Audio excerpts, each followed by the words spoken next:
Hello, ഇന്ന് നമ്മൾ തായ്ലൻഡിലേക്ക് ഒരു ട്രിപ്പ് പോവാണ്. അപ്പോൾ രാത്രി കൊച്ചിയിൽ നിന്ന് 11 മണിക്കാണ് ഫ്ലൈറ്റ്. നമ്മൾ വീട്ടിൽ നിന്ന് ഉച്ചയ്ക്ക് ഇറങ്ങി നേരെ കാസർഗോഡ് റെയിൽവേ സ്റ്റേഷനിലെത്തി. അവിടുന്ന് വന്ദേ ഭാരതിലാണ് നമ്മൾ പോയത്. വന്ദേ ഭാരതിലും പിന്നെ അതുകൂടാണ്ട് ഞാൻ ഫ്ലൈറ്റിലും ആദ്യമായിട്ടാണ് പോകുന്നത്. അപ്പോൾ ഭയങ്കര എക്സൈറ്റ്മെൻ്റ് ആയിരുന്നു. അപ്പോൾ നമ്മൾ ട്രെയിനിൽ കയറി ഏകദേശം രാത്രി 7 മണിയാകുമ്പോഴത്തേക്ക് നമ്മൾ കൊച്ചി റെയിൽവേ സ്റ്റേഷനിലെത്തിന്. അവിടുന്ന് ഫുഡും കഴിച്ച് ഒരു ടാക്സി പിടിച്ച് നമ്മൾ നേരെ കൊച്ചി എയർപോർട്ടിലെത്തി.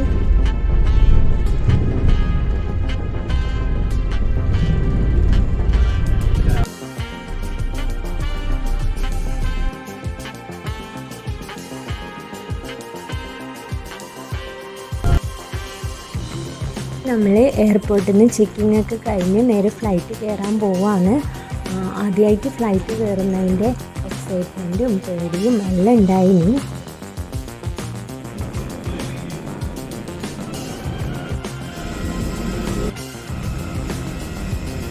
അപ്പോൾ ഞാൻ ഫ്ലൈറ്റിൽ കയറി വിൻഡോ സീറ്റ് തന്നെയാണ് കിട്ടിയത്.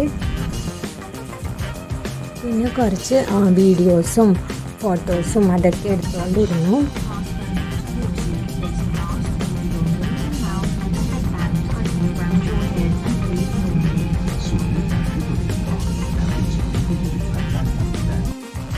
രാത്രി ആയതുകൊണ്ട് തന്നെ പുറത്തുള്ള കാഴ്ചകളൊന്നും അധികമൊന്നും കാണാൻ പറ്റിയില്ല. അതുകൊണ്ട് കുറച്ച് നേരം ഒന്ന് ഉറങ്ങി. ഇതേ മോർണിംഗ് ഒരു 4:30-5 മണി ആകുമ്പോഴത്തേക്ക് നമ്മൾ ബാങ്കോക്ക് എയർപോർട്ടിലെത്തി. അത് അടുത്ത വീഡിയോ ആയിട്ട് ഞാൻ ഇടാം.